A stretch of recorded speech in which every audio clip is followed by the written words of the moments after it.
എന്നെ കൊണ്ട്, എന്റെ നാവ് കൊണ്ടോ എന്റെ ശരീരം കൊണ്ടോ അവയവങ്ങളെ കൊണ്ടോ നമ്മുടെ ജീവിതം കൊണ്ടോ ഒരാൾക്കും ഒരു ബുദ്ധിമുട്ടും വരില്ല എന്ന് തീർച്ചപ്പെടുത്തിയാൽ ഞങ്ങൾ പറയാണ്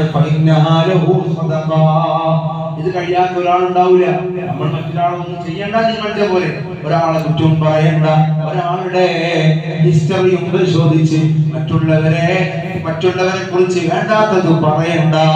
എന്റെ പ്രിയപ്പെട്ട മുഅ്മിനീങ്ങളെ, ഹബീബായ നബി സല്ലല്ലാഹു അലൈഹി വസല്ലം തങ്ങൾ പഠിപ്പിച്ച ഈ വിശുദ്ധമായ ദീൻ നമ്മുടെ സമാധാനത്തിനുള്ള മതമാണ്, നമ്മുടെ സന്തോഷത്തിനുള്ള മതമാണ്.